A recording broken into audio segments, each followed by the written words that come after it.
O Senhor esteja convosco. Proclamação do Evangelho de Jesus Cristo segundo João. Celebrava-se em Jerusalém a festa da dedicação do templo. Era inverno, Jesus passeava pelo templo no pórtico de Salomão. Os judeus rodeavam-no e disseram: até quando nos deixarás em dúvida? Se tu és o Messias, dize-nos abertamente. Jesus respondeu: já vos disse, mas vós não acreditais. As obras que eu faço em nome do meu Pai dão testemunho de mim. Vós, porém, não acreditais, porque não sois das minhas ovelhas. As minhas ovelhas escutam a minha voz, eu as conheço e elas me seguem. Eu dou-lhes a vida eterna e elas jamais se perderão, e ninguém vai arrancá-las de minha mão. Meu Pai, que me deu estas ovelhas, é maior que todos, e ninguém pode arrebatá-las da mão do Pai. Eu e o Pai somos um. Palavra da salvação. Ave Maria, cheia de graça, o Senhor é convosco. Bendita sois vós entre as mulheres, bendito é o fruto do vosso ventre, Jesus. Santa Maria, Mãe de Deus, rogai por nós, pecadores, agora e na hora de nossa morte. Vinde, Espírito Santo.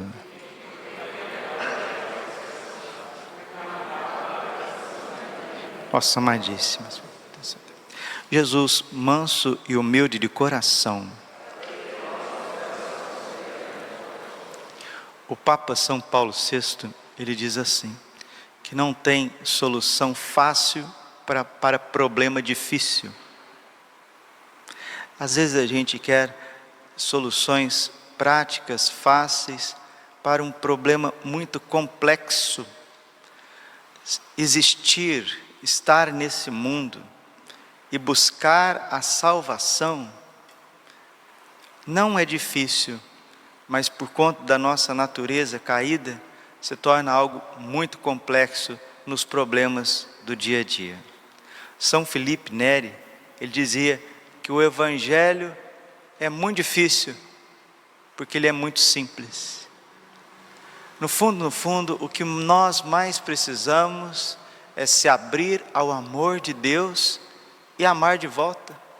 Só isso, só isso. Você precisa abrir as portas do teu coração individualmente. Estou falando individualmente. Salvação é individual. Você precisa abrir as portas do teu coração. Esse amor que te ama incondicionalmente, te ama eternamente, te ama agora, te sustenta agora, nesse momento, nesse segundo. Você tem que estar aberto a Ele, pela fé, pela obediência, pelo bom senso, pelo discernimento, pela renúncia de si mesmo, e amar de volta, amar aquele que está na tua frente. Pronto, só isso basta para sermos santos, para que o céu seja aberto para nós.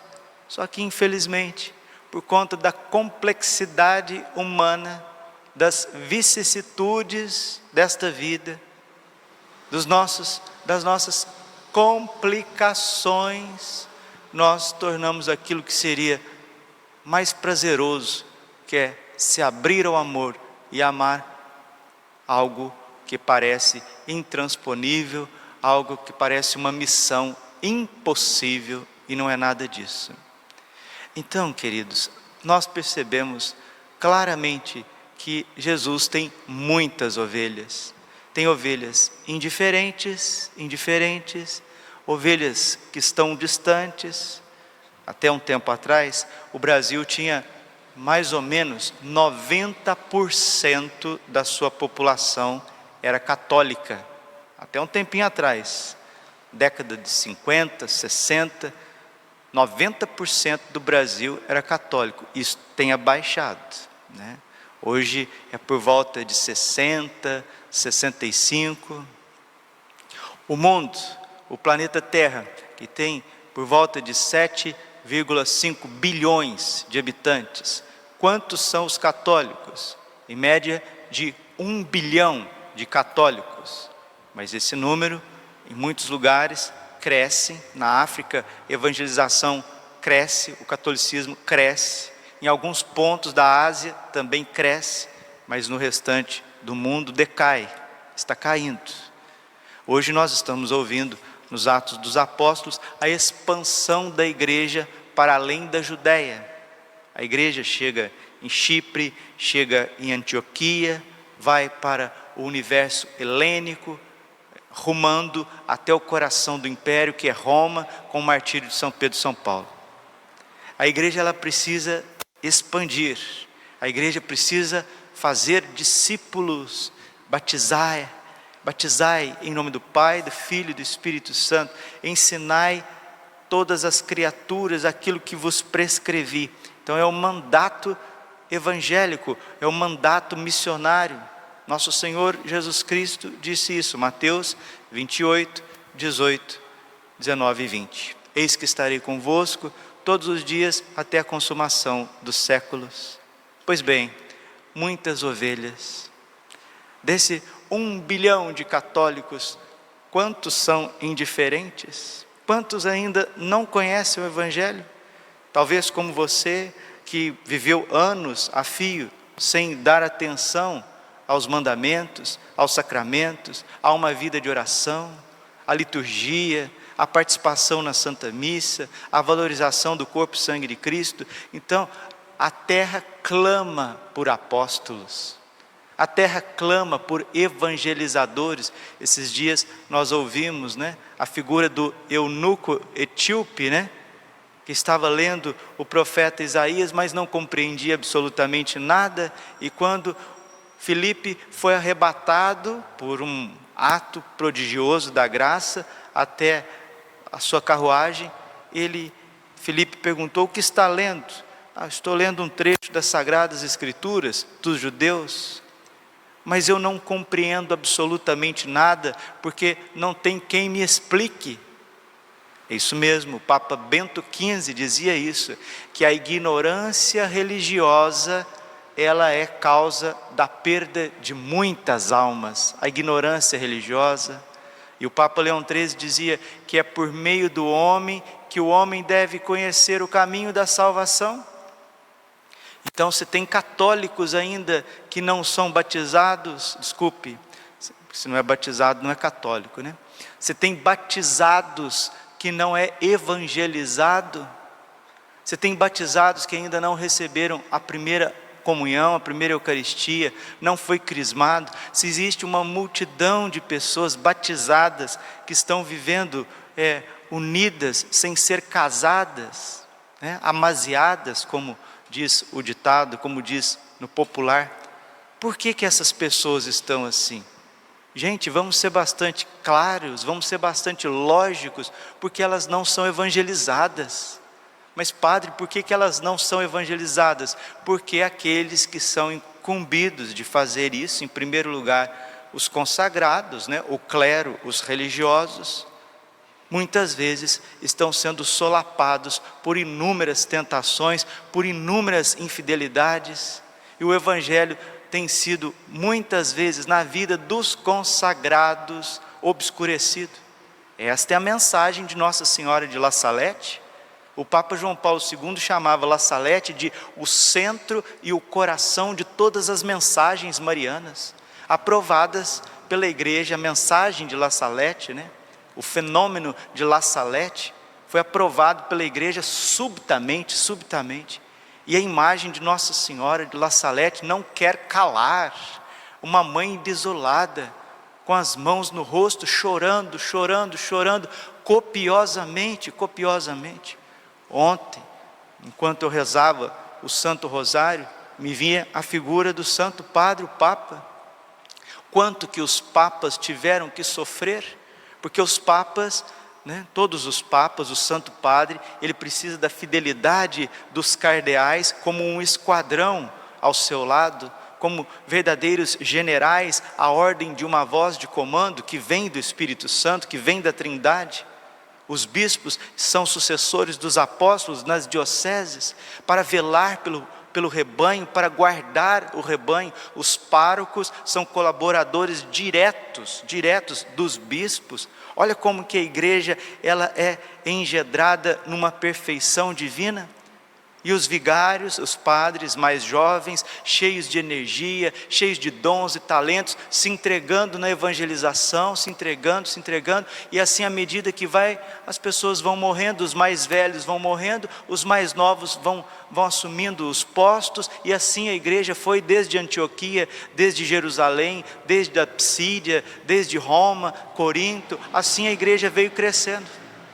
E o inimigo de Deus, sabendo que para travar a unção de Deus na face da terra, ele precisa derrubar o pastor. Zacarias 13:7, fere o pastor e as ovelhas serão dispersas.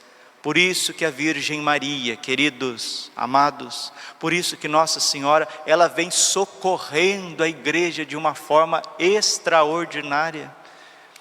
Tem gente que não compreende essas mariofanias, as manifestações de Nossa Senhora, mas é muito simples de compreender. Nossa Senhora está viva. Uma mãe que é viva, que é zelosa, ela cuida, ela se manifesta. Nossa Senhora ressuscitou, assim como Jesus ressuscitou e subiu aos céus pelo seu poder. Nossa Senhora foi ressuscitada pelo poder da Trindade, subiu aos céus. Ela tem um corpo glorioso. E assim como Jesus apareceu para São Paulo e para inúmeros santos na história da igreja e continua aparecendo, Nossa Senhora desde o início, ela também aparece, porque o corpo glorioso, ele está fora do tempo e do espaço, ele não está submetido às leis deste mundo. Por isso nós temos La Salete, por isso nós temos Lourdes, por isso nós temos Fátima, por isso nós temos Akita, por isso nós temos Quiberro, todas aparições reconhecidas pela igreja, com fenômenos sobrenaturais assim, que sobrepujam muito a ciência humana. E agora, por último, nesses tempos, Nossa Senhora vem aparecendo desde 1981, em Medjugorje. Agora esse ano vai completar 40 anos. E o demônio não suporta as manifestações de Nossa Senhora. Sabe por que ele não suporta? Porque aonde Nossa Senhora aparece, ela esmaga a cabeça soberba de Satanás. Agora vocês estão acompanhando aí esse filme blasfemo, né?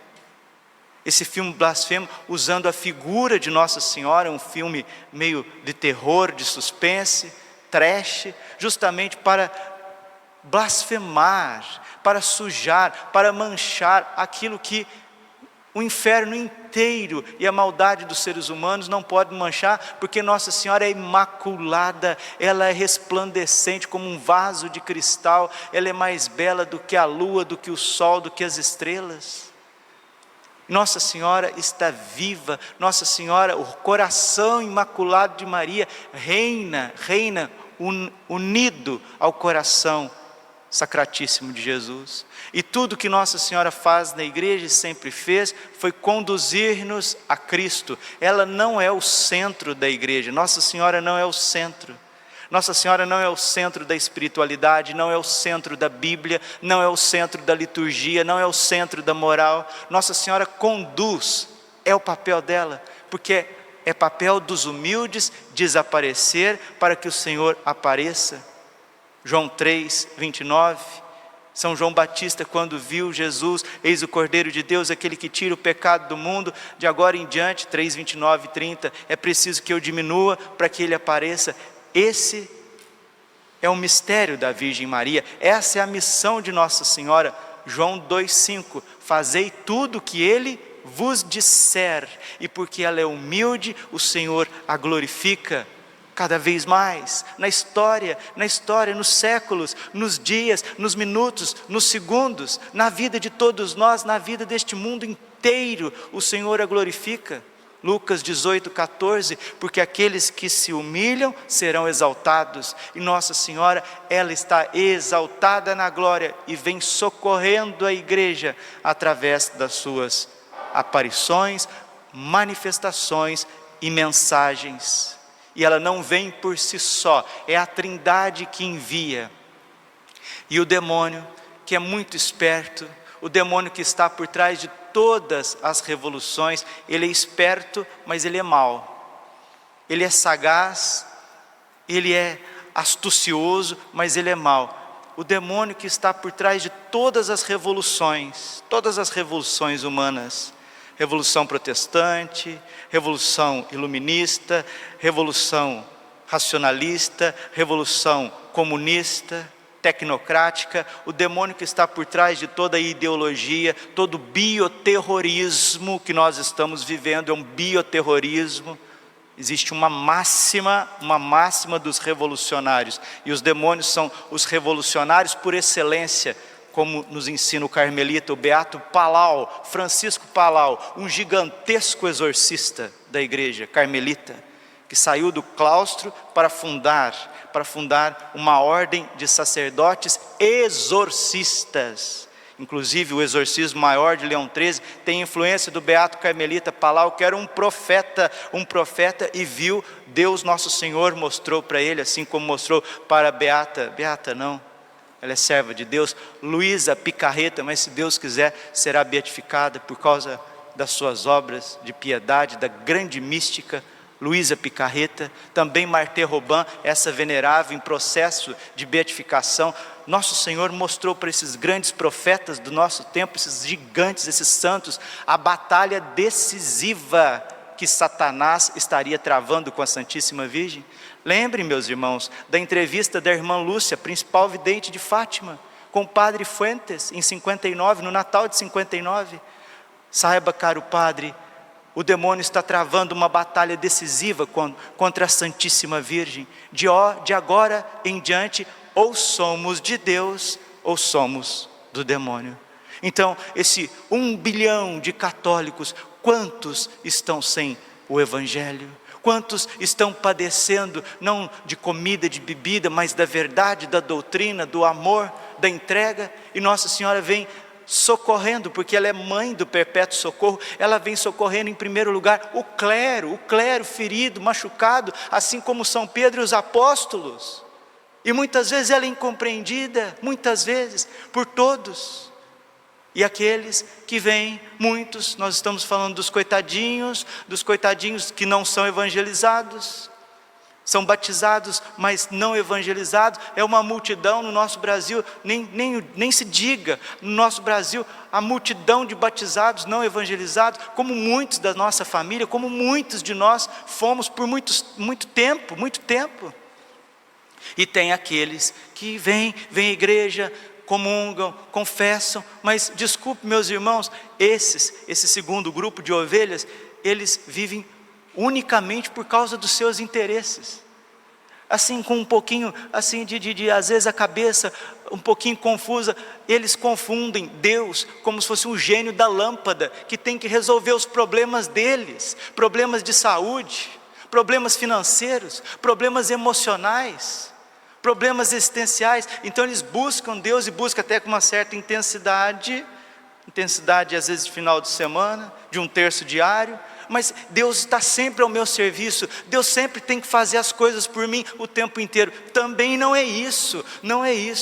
Existe um pequeno grupo, chamado de Shear, no Antigo Testamento, pequeno resto, traduzindo, que querem Deus, querem ser santos, querem defender a fé, são como anjos, são como guardiões da fé, querem defender a fé, querem propagar a fé, querem adorar o Santíssimo, querem viver o Evangelho sine glossa, como dizia São Francisco de Assis, sem embrolho, sem conversinha, o Evangelho puro e simples de Mateus 10,16, prudentes como as serpentes, simples como as pombas, a simplicidade, o frescor do Evangelho, no amor, como o padre começava essa homilia, falando do amor, aberto ao amor, como São Francisco, como Santa Clara, como São João da Cruz, como Santa Teresinha, aberto ao amor, como São Maximiliano Kolbe, como Santa Teresa de Calcutá, abertos ao amor.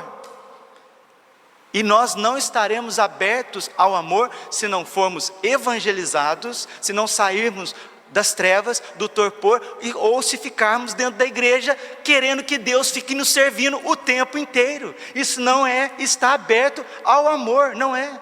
E a terra está padecendo, e Nossa Senhora vem socorrendo. E a máxima dos revolucionários, não disse para vocês, mas digo, e a gente já vai terminando: acusa-me daquilo que tu és. Escutou? Acusa-me daquilo que tu és. Nesse filme blasfemo, Nossa Senhora está sendo acusada como se ela fosse um demônio, com figuras ali, figuras ambíguas, figuras híbridas, de uma mulher e ao mesmo tempo de um demônio. É o próprio Satanás que está acusando a Virgem daquilo que ele é, uma serpente pérfida, feia, dúbia, mentirosa. Terminemos com as palavras da Virgem ao Padre Gobi, uma mensagem do dia 16/7/1973, uma das primeiras mensagens do Coração Imaculado de Maria ao Padre Stefano Gobi. Nossa Senhora está dizendo, esse movimento sacerdotal mariano, porque é um movimento sacerdotal para levantar os padres, para amparar os padres, para ungir os padres, para eles darem a vida pelas ovelhas, assim como Nosso Senhor fez. O movimento sacerdotal mariano há de ser obra somente minha, está dizendo Nossa Senhora. Ela está dizendo que a restauração dos sacerdotes é obra dela. O levantamento de homens, como tem essa música, né? Eu te levantarei. Na verdade é Nossa Senhora cantando para todos nós, mas principalmente para os seus filhos prediletos, os sacerdotes: eu te levantarei. Seminaristas, eu te levantarei. Mulheres, jovens que querem se consagrar, eu te levantarei. Homens, mulheres, monges, freiras, eu te levantarei. Essa obra é minha. Nada e ninguém pode destruí-la, nada e ninguém. E se calar a voz dos profetas, as pedras falarão, as pedras falarão, os fatos falarão. E Nossa Senhora continua: por meio de sua fraqueza manifestarei minha força, por meio de seu nada manifestarei a minha força, por meio de seus medos manifestarei o meu poder. Eu mesma serei a comandante desta falange que estou agora a formar no silêncio e no recolhimento, como durante 9 meses em meu seio se formou o meu filho Jesus, e como eu o ajudei a desenvolver-se dia a dia durante todos os anos. É preciso muito silêncio, muita humildade, muita confiança, muita oração. Não haja um chefe entre vós. Quem nos guia é o Santo Padre, obediência ao Santo Bispo, aos párocos, obediência, humildade. Ontem eu recebi o corpo e sangue de Cristo, Jesus falava na minha alma gritando: Padre Braulio, eu peço uma coisa do Senhor: humildade, humildade. Seja humilde, Padre, seja obediente, e eu te levantarei, eu te protegerei. É isso que Deus quer. Não haja um chefe, um líder. Nós não seguimos padre X, Y ou Z, nós seguimos Jesus Cristo. Os padres são pastores que conduz a Jesus Cristo. Pastores no pastor. Eu própria serei a vossa comandante, diz Nossa Senhora. Única importância é que vos deixeis formar por mim. Para isso é preciso que cada um se ofereça e se consagre ao meu coração imaculado e se entregue inteiramente a mim, como Jesus se entregou inteiramente a mim. Depois tratarei de tudo, formá-los-ei para um heróico testemunho do Evangelho que irá para alguns até o derramamento do sangue. A seu tempo, o movimento sairá a campo descoberto para enfrentar o bando contrário. Olha o que Nossa Senhora está dizendo. Para enfrentar o bando contrário, o exército que o demônio, o meu eterno inimigo, está aí, Gênesis 3,15, colocarei ódio entre a descendência da mulher e a descendência da serpente. Esta lhe esmagará a cabeça e tu lhe ferirás o calcanhar. Nossa Senhora, ela está levantando um exército em ordem de batalha para, na humildade, com a humildade, o silêncio, a unção, enfrentar o exército do demônio. O meu eterno inimigo, diz ela, está a preparar com sacerdotes seus a sua eterna ruína. Assim como nosso Senhor Jesus Cristo tem seus sacerdotes, Nossa Senhora está dizendo que o demônio, as hordas malignas, também o poder maligno desse mundo, tem aqueles seus serviçais, seus ministros. E aqueles que acham que com esse filme blasfemo vai minorizar e manchar a imagem de Nossa Senhora, Mãe de Deus, pelo contrário, Nossa Senhora sairá mais conhecida, mais vitoriosa, mais limpa, mais na sua imagem, né? Limpa, que o padre está dizendo aqui, limpa diante das falsidades que dizem dela, né? Porque ela é imaculada, ela não tem o que purificar, mas limpa na sua imagem, que querem destruir, que querem, muitas vezes, na sua imagem, querem obscurecer, desfigurar a imagem de Nossa Senhora, principalmente no coração das crianças e dos adolescentes. Nossa Senhora sairá mais resplandecente e vitoriosa como nunca depois desse filme blasfemo. E muitos se entregarão a ela, muitos consagrarão a ela. Porque se a Virgem está cada vez mais evidente na história da salvação, é porque o triunfo do coração imaculado está próximo. Glória ao Pai, ao Filho e ao Espírito Santo, como era no princípio, agora e sempre. Coração imaculado de Maria, confiança, saúde.